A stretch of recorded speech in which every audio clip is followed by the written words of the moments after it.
What's up? Welcome back to another episode of Tune Quest. Today we're looking at Crab by Alex G. Shout out to Lucy for requesting this one. So I would just say up front that it isn't the easiest song to play. It's a bit tricky, but the hardest part's actually at the start. So if you can work through that and if you can get that, the rest should be smooth sailing. So I'll demo it first and then I'll explain what's going on. Here we go!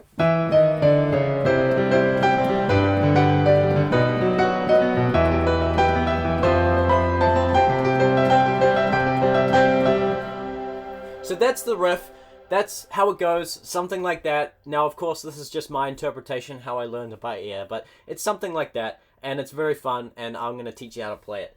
Now that repeats, obviously. So let's just get into it. So we start on an E, and we're 2 octaves apart, and both hands are doing the same thing. So we do this chromatic walk down to C, where the right hand starts with this chord. This is a C major in its first inversion, right? This is C major in root position, and that's first inversion. The same notes, just moved up one, right? Okay, I'm actually going to teach you the left hand first because we have kind of like this funky rhythm thing going on. So let's get that out of the way. So we have this arpeggio pattern where we've got the 1, the 5, octave 5, like this, right? Very standard arpeggio pattern. Now, what we're doing is we've got this bit of a rhythmic thing happening where it's like this. So the first 2 notes are normal, but then the second 2 notes, there's kind of like this crab effect, if you will, right? In theme, right? Crab. So that's kind of the rhythm you want. So we start with a C major, and then we have G major,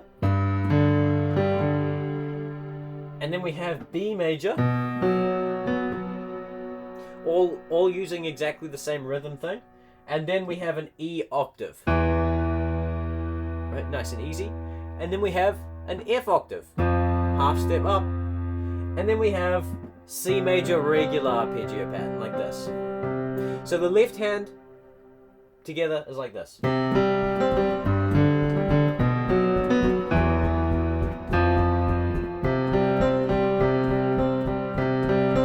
Something like that, right? Okay, right hand. The first thing that we have is this chord twice. 1, 2, and then we have an octave on this G. G here with the thumb, G here with the pinky. And then after you hit that, that's when the left hand goes. And then we land on the G chord. Now in the right hand you've got this G major in its second inversion, right? Because that's root position. D is the 5, right? D is the 5, and we'll put that on the bottom. That second inversion, right? So you play that first with the left hand, and then we go to this shape. So this is a G major 7, right? G major triad with F on the top. Sorry, F sharp on the top, which is the major 7th extension. So first you want to play that G, that B, and the F sharp together, these 3 notes, and you want to land on that D, second, like this. Like that. And then we have the B major chord. This is B major, first inversion. This is B major in its root position, and we just move that B up to the top, first inversion.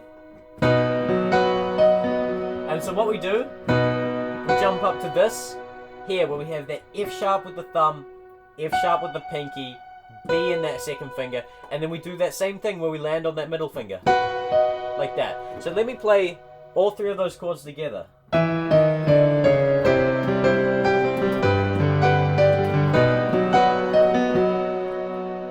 And then we land on the E minor. E minor in its first inversion, right? That's E minor triad in its root position. We just start with the 3rd on the bottom, so that's first inversion.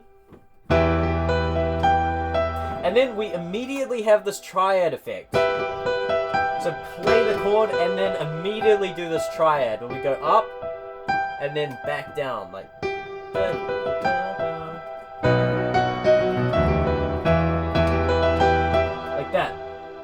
And then we land on this F octave thing in the right hand, and for the in the left hand, F octave, right hand, C major, triad with the C octave on the top, and then walk down.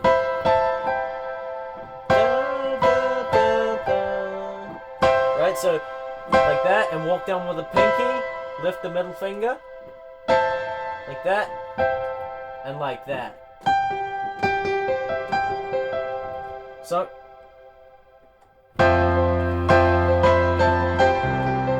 actually we land like this, so, and that last chord is that C major.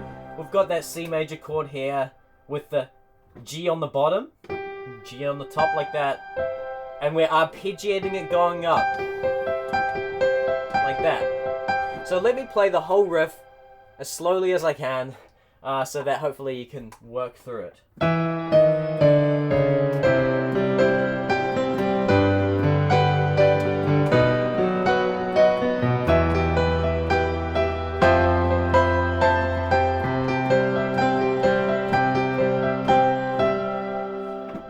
So that's the riff. It goes something like that, and that repeats a bunch of times throughout the song as well.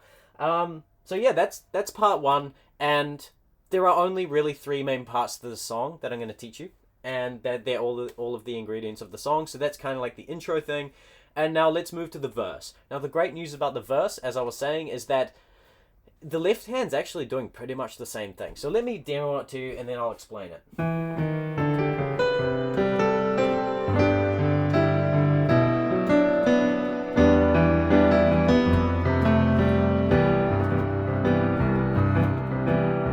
So it's something like that, right? And that repeats.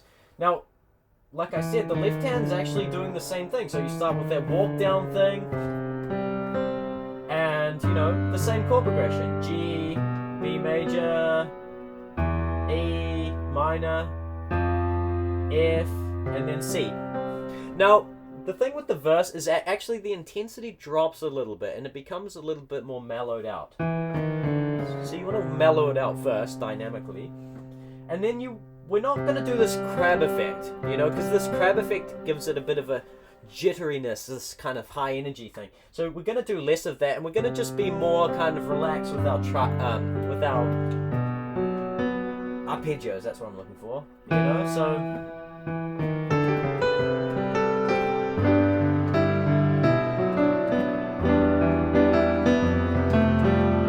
see that? I'm not even doing that crab thing at all here. So left hand's a bit like this. We're more just like going up like this, right? Something like that. Now, I change it every time, but the main crux of what I'm playing in the left hand is these arpeggio patterns, where you're playing the 1, the 5, and the octave, right? So that's the left hand. Now the right hand,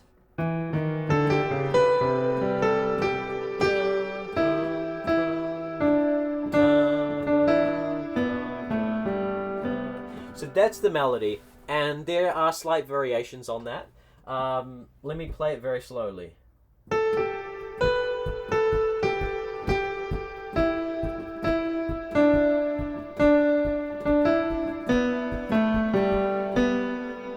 Now the main thing I'll say about this melody is that you kind of want it to glide on top of the left hand, right?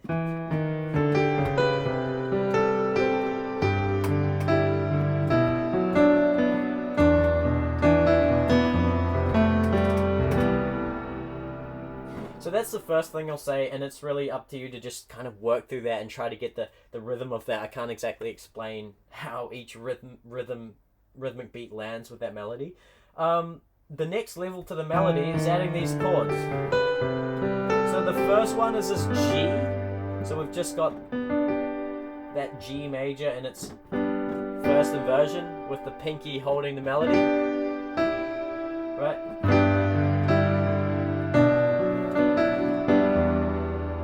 And then the next chord that we play is this actual G major chord in the right hand. But because it's over an E, it makes it an E minor 7.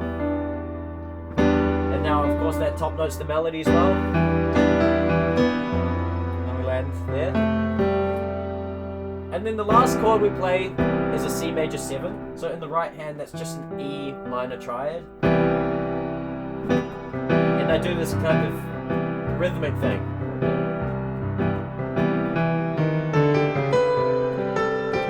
Chord, chord, chord. And that repeats several times.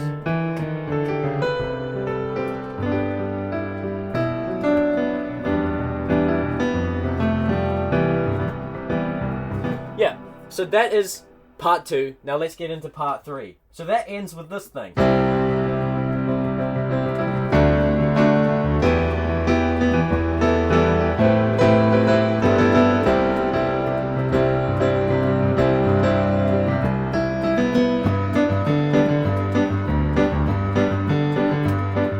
Okay, what's going on there? Let's start with this. So actually in the song, it's kind of like this guitar strum effect, right? So we can kind of create that same effect by doing this alternating thing with the right hand.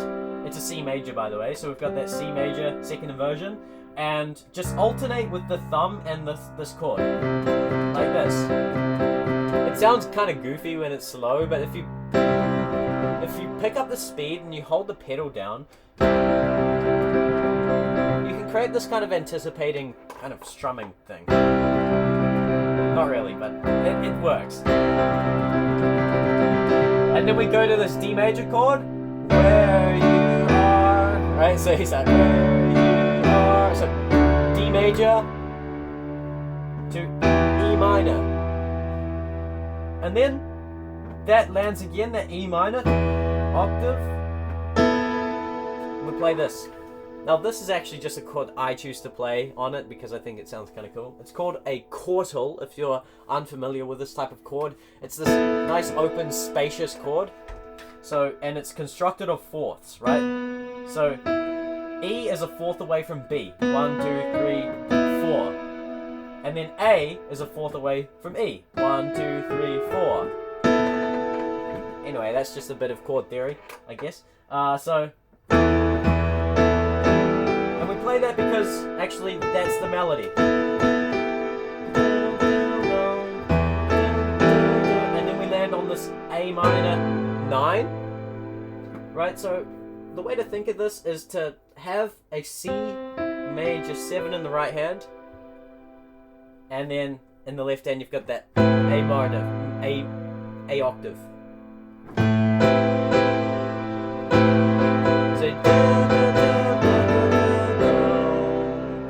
So again.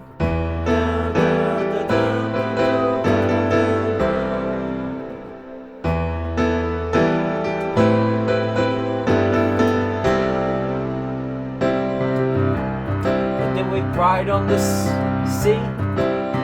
I've got this crab effect thing. And then so E, E, B, B, E, E, B, B.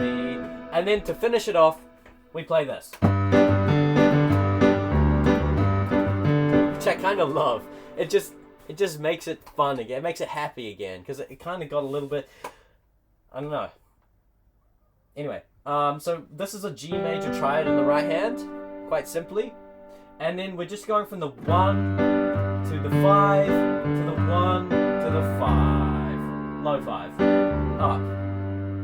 Now, we're having this bouncy rhythm. And how do we create that? We play the right hand on the ands. 1 and 2 and 3 and 4 and 1 and 2 and 3 and 4 and, right? So it gives it this bouncy rhythm.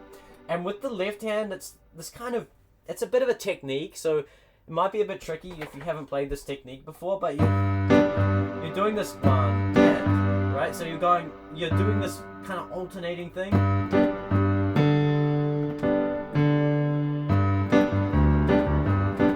So you play each note twice. 1, 2, 1, 2. It's quite hard to explain, but if you get it, you'll get it, and it's a great kind of rhythm that you can have. And then, of course,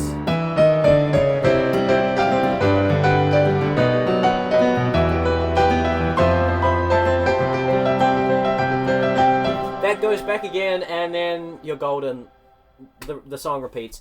So those are the different parts. Gosh, I really hope that this tutorial was helpful. I kind of feel like it was a bit chaotic, and I don't know why, but I kind of struggled to teach this one. But maybe that's fine. Let me know down below if this tutorial was helpful to you. Please help me feel better about this one. That would be great. Yeah, anyway, thank you so much for watching. All of the links are below. Top link is a link to my free school community. It's still in beta. I'm just kind of gathering people in there as I build out the free course. But once that's out, we're going to make it a sick community for anyone who wants to improve and level up as a pianist and a keyboard player. Other links, you can donate. You can buy me a coffee if you like. I love coffee. And if you're an intermediate player looking to really level up, I have an online coaching program that you can book a free call with me to find out if we're the right fit. Okay, that's everything. Thank you so much. I really appreciate you. See you next time.